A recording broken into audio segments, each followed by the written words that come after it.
ఓం నమ శివాయ. అందరికీ నమస్కారం అండి.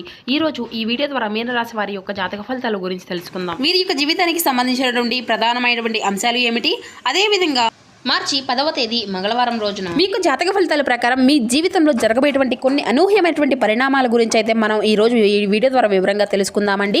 ఈ వీడియోని మీరు చూడడం యాదృచ్ఛికం కాదండి, అది ఒక దైవ సంకేతం అని భావించండి. ఎందుకంటే రేపటి రోజున మీ యొక్క జీవితంలో కొన్ని సంఘటనలు మీ జీవితాన్ని ఒక్క క్షణంలో ఆలోచింపజేస్తాయన్నమాట. ఇప్పటి వరకు మిమ్మల్ని చిన్న చూపు చూసినటువంటి వారు, మీ యొక్క మాటలను లెక్క చేయనటువంటి వారు, మిమ్మల్ని అవమానించినటువంటి వారు కూడా రేపటి రోజున మీ దగ్గరకు తిరిగి రావాల్సినటువంటి పరిస్థితులు అయితే ఏర్పడబోతున్నాయి. మీరు ఎక్కడ ఉన్నా సరే ఈ వీడియోని అయితే పూర్తిగా వినండి. లేదంటే రేపటి రోజున మీ యొక్క జీవితంలో జరగేటువంటి కొన్ని పరిణామాలు ముందుగానే తెలుసుకుంటే మీరు తీసుకున్న నిర్ణయాలు కూడా మరింత బలంగా ఉంటాయి. అలాగే ఎటువంటి శుభ అశుభ పరిణామాలు అనేవి మీ యొక్క జీవితంలో చోటు చేసుకోబోతున్నాయి.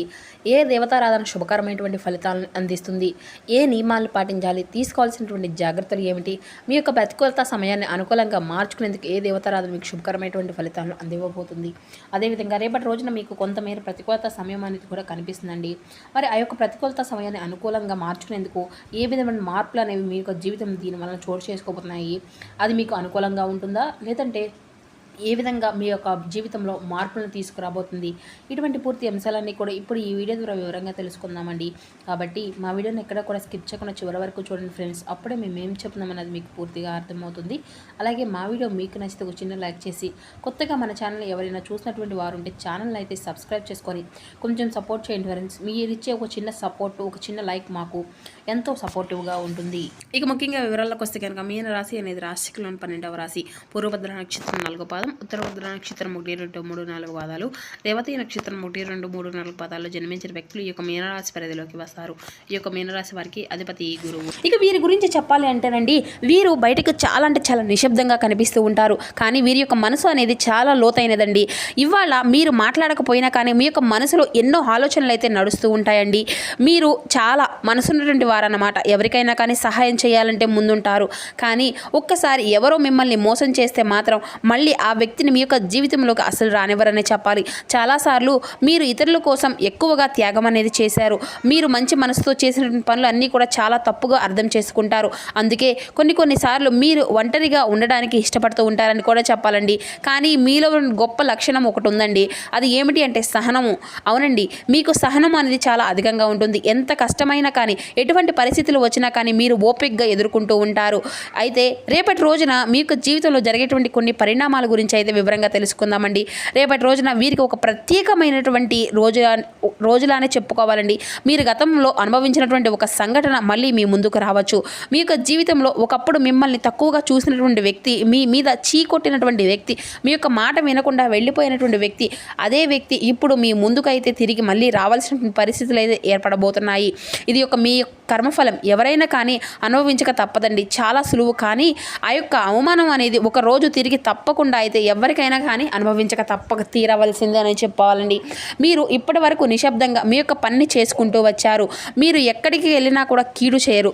ఏది కూడా చెడు అనేది కూడా అసలు కోరుకోరండి.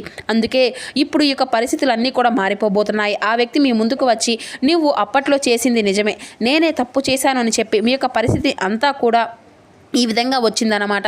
ఇక రేపటి రోజున అయితే ఎక్కడైనా కానీ ఒక ప్రయాణం అయితే చేయవలసి వస్తే కనుక మీరు ఉత్తర దిక్కు లేదంటే ఈశాన్య దిక్కు వైపు ప్రయాణం చేస్తే ఎంతో శుభప్రదంగా ఉంటుందండి.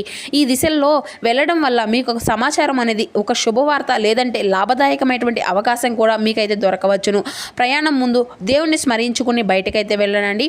ముఖ్యమైనటువంటి సూచన వచ్చేసి రేపటి రోజున మీ దగ్గరకు తిరిగి వచ్చేటువంటి ఆ యొక్క వ్యక్తిని చూసి వెంటనే కోపడకండి. మీ యొక్క మనసులో ఎంతో బాధ ఉన్నా కానీ కొంచెం ఓపికగా వినండి. ఎందుకంటే కొన్నిసార్లు దేవుడు మనకు పరీక్షలు అనేవి పెడుతూ ఉంటాడు.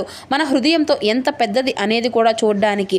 మీరు క్షమిస్తే మీ యొక్క మనసు అనేది మరింత అధికంగా ప్రశాంతంగా కూడా ఉంటుంది. అలాగే మీ యొక్క రాశి వారికి ఏంటనండి, మిమ్మల్ని మీరు అనుభవించినటువంటి అవమానాలు, సమాధానం అంతా కూడా సమయం అనేది ఇవ్వబోతుందన్నమాట. మీరు ఇప్పటి వరకు చూసినటువంటి సహనము, మీరు ఇప్పటి వరకు చూసినటువంటి అంటే మంచితనము ఇప్పటికీ అన్నిటికీ కూడా మంచి ఫలితం అనేది ఈ రోజున కనిపించబోతుంది. తప్పకుండా ఈ యొక్క రాశి వారికి చాలా అనుకూలమైనటువంటి రోజుగా కూడా రేపటి రోజున చెప్పుకోవచ్చండి. ఇక అలాగే వీరికి మరొక ముఖ్యమైనటువంటి విషయం చెప్పాలి అంటే ఏంటంటేనండి, అది రేపటి రోజున మీకు అదృష్టం అనేది కలిసి రావడానికి కొన్ని సూచనలు కూడా కనిపిస్తున్నాయండి. ఆ యొక్క సూచనలు అనేవి పాటిస్తే రోజంతా కూడా మరింత శుభప్రదంగా మారేటువంటి అవకాశం కూడా కనిపిస్తుంది. మీకు రేపటి రోజున కలిసి వచ్చేటువంటి రంగులు వచ్చేసి పసుపు, ఆకుపచ్చ. ఇవి మీకు ఎంతో శుభప్రదంగా ఉంటాయని కూడా చెప్పాలండి. ఈ రంగుల్లో దుస్తులు ధరించడం లేదంటే చిన్న వస్తువునైనా కానీ దగ్గర పెట్టుకోవడం వల్ల కూడా మీలో ధైర్యము అనేది పెరుగుతుంది. అలాగే కొన్ని పనులు సులభంగా పూర్తయ్యేటువంటి అవకాశం కూడా ఉంటుందండి. కలిసి వచ్చేటువంటి సంఖ్య వచ్చేసి రేపటి రోజున మీకు ఈ యొక్క రాశి వారికి కలిసి వచ్చేటువంటి సంఖ్య ఏమిటి అంటే 9 మరియు 6 అండి. ఈ 2 అంకెలు కూడా మీకు ఎంతో శుభప్రదంగా చాలా కొన్ని సందర్భాల్లో ఈ యొక్క సంకేతాలుగా కూడా కనిపించవచ్చు. ఫోన్ నెంబరు, సమయము లేదంటే ఒక నిర్ణయం తీసుకునేటువంటి సమయంలో కొన్ని సంఖ్యలు మీకు ధైర్యాన్ని అలాగే ఇస్తాయన్నమాట.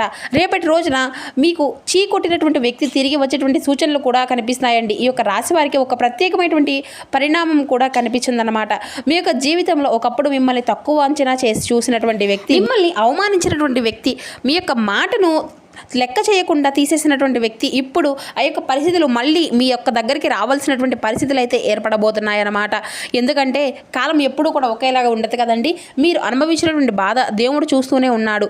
రేపటి రోజున ఆ వ్యక్తి మీతో మాట్లాడాలని మీ దగ్గరకు వచ్చి తన యొక్క తప్పును ఒప్పుకోవాలని అనుకోవచ్చు. అందుకే కొన్నిసార్లు మీరు అనుకోగానే జరిగిపోతాయన్నమాట. మీరు ఎప్పుడో నిశ్శబ్దంగా వెళ్ళిపోయినప్పుడు కూడాను అప్పుడు అదే వ్యక్తి మీ ముందుకు వచ్చి మాట్లాడేటువంటి పరిస్థితి కూడా మీకు ఈ విధంగా రాబోతుందన్నమాట. మీకు శని ప్రభావం కూడా చాలా అధికంగా ఉంటుంది కదండి. శని ప్రభావం ఉన్నటువంటి వారు సాధారణంగా జీవితంలో కష్టాలను చూసి ఎదుకోగలుగుతారు. వారికి అంటే వీరి యొక్క విజయాలు కొంచెం ఆలస్యంగా వచ్చిన తర్వాత కూడా స్థిరంగా ఉంటాయన్నమాట. అయితే శనిదేవుడు ఒక విషయం మాత్రమే చేస్తాడండి, సహనము మరియు నిజాయితీ. ఎవరైతే ఓపిక కష్టాలతో ఉంటారో వారికి శనిదేవుడు ఈ రోజున గొప్ప ఫలితాన్ని అయితే ఇవ్వబోతున్నాడనమాట.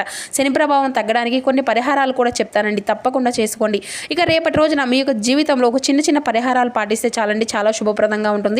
ఉదయం లేచిన వెంటనే శనీశ్వరుని లేదంటే శివుణ్ణి స్మరించుకోండి. నల్ల నువ్వులు లేదంటే నువ్వుల నూనె దీపం వెలిగించనండి. పేదవారికి లేదంటే అవసరమైనటువంటి వారికి అన్నదానం చేయడము. శనిదేవుని ఆలయము అనేది దగ్గరలో ఉంటే మీరు తప్పకుండా శనిదేవుడికి ఉంటే మాత్రము నవగ్రహాలకు దగ్గరికి వెళ్ళి నువ్వుల నూనెతో దీపం వెలిగించడము, శనిదేవుడికి కనీసం 11 సార్లు అయిన ఓం శనీశ్వరాయ నమః అని మంత్రము అనేది జపించడం ఉండడం, ఇటువంటి చిన్న పరిహారాలు చేస్తే మనసుకు ప్రశాంతతగా ఉంటుందండి. అలాగే శని ప్రభావం కొంతవరకు కూడా అంతా కూడా శుభప్రదంగా మారుతుందన్నమాట. ఇక రేపటి రోజున మీకు జీవితంలో కొన్ని ఆశ్చర్యకరమైనటువంటి పరిణామాలు కూడా తీసుకోవచ్చని తెలుసుకోబోతున్నారండి. మీరు అవమానించినటువంటి వ్యక్తి, మిమ్మల్ని అవమానించినటువంటి వ్యక్తి కూడాను మళ్ళీ మీ ముందుకు రావాల్సినటువంటి పరిస్థితి అయితే ఏర్పడబోతుంది. అందుకే మీరు కోపంగా కాదండి, తెలివిగా ఆలోచించి ముందుకు వెళ్ళండి. మీ యొక్క సహనము, మీ యొక్క గెలుపు తప్పకుండా తీసుకొని రావచ్చు అన్నమాట. ఎందుకంటే మీ యొక్క జీవితంలో అలాగే ఈ యొక్క రాశివారు ఎప్పుడూ కూడా ఎన్నో అవమానాలను, ఎన్నో బాధలను, ఎన్నో రకమైనటువంటి టెన్షన్లను భరించి ఎప్పుడూ కూడా అంటే ఇక మేము ఎప్పుడూ కూడా మాకు అర్థం చేసుకోవాలి కదా, ఇతరులు మిమ్మల్ని ఎందుకు ఈ విధంగా కష్టపెడుతూ ఉంటున్నారు, అసలు ఎందుకు మాకు ఇలా జరుగుతుంది అనేటువంటి కొన్ని అవగాహనలు అనేవి కూడా మీకు తప్పకుండా రేపటి రోజు నాకు కనిపిస్తూ ఉంటాయన్నమాట. కాబట్టి మీరు ఎవరిని కూడా గుడ్డిగా అంటే గుడ్డిగా నమ్మేటువంటి వ్యక్తులైతే మిమ్మల్ని మోసం చేసేటువంటి ప్రమాదం కూడా చాలా అధికంగా కనిపిస్తుందండి. కాబట్టి ఇతరులకు పడినటువంటి బాధ, మీరు ఇప్పుడు అనుభవించేటువంటి సంతోషం, ఇది అంతా కూడా కొంత ఎత్తుగా ఉంటుందన్నమాట. ఇక ఇప్పటి నుండి అయితే మీ యొక్క జీవితంలో ఆ యొక్క భగవంతుడు ఏదో ఒక రూపంలో మిమ్మల్ని కొంచెం ప్రోత్సహించి వారికి బుద్ధి చెప్పేటువంటి విధంగా కూడా చేస్తున్నాడు. ఇలా మీరు ఎవరైతే కానీ జాగ్రత్తగా ఉండండి. ఆర్థికపరమైన వ్యవహారాల్లో కూడా ప్రతి ఒక్క పనిని కూడా ఇంట్లో వారితో మీరు సంప్రదించి చక్కగా ఒక నిర్ణయం అనేది తీసుకోవడం వల్ల కూడా మీకు బలమైనటువంటి కుటుంబానికి సంబంధించినటువంటి చిన్న చిహ్నాలుగా కూడా ఉంటాయన్నమాట. అలాగే మీరు చాలా ధైర్యంగా కూడా వస్తుంది. ఎందుకంటే ఏదైనా కానీ మనం పని అనేది చేస్తున్నాం కదా అనుకోండి, దాంట్లో కొంచెం లాస్ అయితే మనం ఏ విధంగా బాధపడుతూ ఉంటాం కదండి. ఎవరికైనా చెప్పాలి అన్నా కూడా సిగ్గుపడుతూ ఉంటాం. అదే మనం ఏదైనా కానీ ఒక పని నిర్ణయించుకొని ఆ యొక్క నిర్ణయాన్ని కుటుంబంతో ఉన్నటువంటి వారికి చెప్పేసుకున్నారనుకోండి, వాళ్ళు మీరు ఒకరికొకరు కాకపోయినా ఒకరు ఏదో ఒక సలహాలు అనేవి మనకు తప్పకుండా ఇస్తారంటే అంటే ఒక సలహా కాకపోయినా ఒక సలహా అనేది మనకు నచ్చుతుంది. అందులో లాస్ అనేది ఏమీ కూడా ఉండదు కదండి. మేమేం బయట వాళ్ళకో చెప్పుకోవట్లేదు కదా, కుటుంబ సభ్యులే కదా, ఉన్నటువంటి తల్లిదండ్రులతోనే కదా, లేదంటే అన్నదమ్ములకో, అక్క చెల్లెళ్ళకో, ఈ విధంగా భార్యకో, భర్త భర్తకో ఇలా ఎవరో ఒకరికి మనకు చెప్పినటువంటి ఒక నిర్ణయం కూడా మనకు ఏంటంటే తెలుసుకున్నారంటే మీకు ఆ యొక్క పని అనేది చేసుకునేటువంటి పని వల్ల కూడా కొంచెం మీకు అవగాహన అనేది ఏర్పడుతుందన్నమాట. ఇక ఒత్తిడి అనేటువంటి ఏదైనా సరే శత్రువుని కానీ జయించడము అనేది కూడా కార్యసంకల్పం అనేటువంటి శిఖరాన్ని గొప్పగా చేరుకోబోతున్నారని కూడా చెప్పండి. వారు మీ యొక్క ఓర్పును పరీక్షించేటువంటి వారు, ఒక అగ్నిలాగా మిమ్మల్ని కాల్చడానికి ప్రయత్నిస్తూ ఉన్నటువంటి వారు. మరి వాళ్ళు ఎవరో కూడా తప్పకుండా తెలుసుకోండి. ఒక స్త్రీ, ఆ స్త్రీ ఏంటంటే మిమ్మల్ని ఇది వరకే చీకొట్టి మీ నుండి దూరంగా వెళ్ళిపోయినటువంటి వారు. వారు ఏంటంటేనండి మరలా మీ తిరిగి దగ్గరకు వచ్చేటువంటి అయ్యో మాదే తప్పైపోయిందని చెప్పేసి క్షమించమని వారైతే మీ దగ్గరికి రాబోతున్నారండి. అయితే ఆ స్త్రీ మరెవరో కాదండి, మీకు సంబంధించిన వ్యక్తులే అవ్వచ్చు, మీ యొక్క కుటుంబ సభ్యుల్లో లేదంటే బంధువులతో ఒకరో, లేదంటే ఆ యొక్క స్త్రీ ఎవరో. అంటే ఏమిటంటే అంతకుముందు ఏదైనా కానీ అంటే మీ దగ్గర ఏదైనా కానీ తప్పు అంటే లేదంటే ఇటువంటి నిర్ణయం తీసుకున్నటువంటి ఆవిడకు ఒక తప్పుగా ఇవ్వడమే, లేదంటే డబ్బుకి సంబంధించినవి, లేదంటే ఆశలకు ఏదో ఒక విషయంలో మీకు ఆవిడకి ఏదైనా కానీ చిన్న చిన్నపాటి గొడవలు ఏర్పడేటువంటి మనస్పర్ధలు రావడం ఇలా జరిగి ఉంటాయి. గతంలో ఒక స్త్రీ ఎవరైతే మిమ్మల్ని మాకు సంబంధం లేదు అని చెప్పేసి చీకొట్టి మీకు జీవితం నుండి వెళ్ళిపోయినటువంటి ఒక వ్యక్తి, ఆ యొక్క స్త్రీ అక్క కావచ్చు, లేదంటే చెల్లి కావచ్చు, తల్లి కావచ్చు, ఇలా ఎవరైనా కానీ ఏ విషయంలోనైనా కానీ మీకు జీవితం నుండి వెళ్ళిపోయినటువంటి ఆ యొక్క స్త్రీ తప్పకుండా మీరైతే మిమ్మల్ని ఒక మంచి స్థానాన్ని అర్థం చేసుకొని మీ యొక్క మనసును అర్థం చేసుకొని తిరిగి మరలా మీ దగ్గరికి అయితే రాబోతున్నారండి. అలాగే రేపటి రోజున మీకు జీవితంలో బిజీగా మీకు పనులన్నీ కూడా గడిపబోతున్నారు. అలాగే కుటుంబంతో చాలా చాలా సంతోషంగా ఆనందంగా గడుపుతారండి. ఇక మీకు చూసుకునేటువంటి ఉద్యోగంలో కొంచెం జాగ్రత్త చేసేటువంటి పనితీరు భవిష్యత్తు అంతా కూడా త్వరలోనే మీకు శుభప్రదంగా ఉండబోతుందని కూడా చెప్పాలి. ఊహించినటువంటి అద్భుతాలు కూడా మీకు జీవితంలో జరగబోతున్నాయని చెప్పాలి. ఇతరుల విషయాల్లో మీరు అయితే ఎక్కువగా జోక్యం అనేది అసలు చేసుకోకండి. ఎందుకంటే కుటుంబ సభ్యుల్లో చాలా చక్కగా ఉంటారండి. అలాగే మహాలక్ష్మి వారి యొక్క ధ్యానము రేపటి రోజున మీకు ఎంతో శుభప్రదంగా ఉంటుంది. ఒక అదృష్టం తెచ్చిపెట్టేటువంటి విధంగా అమ్మవారి యొక్క వరంగా కూడా మీకు ఏదైనా కానీ ఒకటి సంప్రదించుకోవాలన్నమాట. ధనానికి ఎటువంటి సమస్యలు అనేవి లేకుండా మీకు జీవితంలో మంచిగా సాఫీగా సాగిపోయే విధంగా అమ్మవారి యొక్క అనుగ్రహము అనేది కూడా మీకు పుష్కలంగా లభిస్తుందని కూడా చెప్పుకోవచ్చు. ఇంకా చూసినట్లయితే రేపటి రోజున మీకు అంతా కూడా ప్రతికూలతలు అనుకూలతలు మార్చుకోవడానికి కూడా నవగ్రహాలను కూడా మీకు తప్పకుండా చేసుకోండి. మీకు ప్రతికూలత సమయాన్ని అనుకూలంగా ఖచ్చితంగా చేయించుకోగలుగుతారు. ముఖ్యమైనటువంటి విషయం ఏమిటి అంటేనండి, పిల్లల పరంగా ఏదైనా కానీ రేపటి రోజున పిల్లల వ్యవహారాల్లో ఏదైనా కానీ తెలిసి తెలియక నిజ నిజాలు ఇంకేదైనా కానీ మీ మీద తప్పులు అంటే వచ్చేటువంటి పరిస్థితులు కూడా వచ్చినా కానీ మీరు కొంచెం కంట్రోల్ అనేది చేసుకోండి.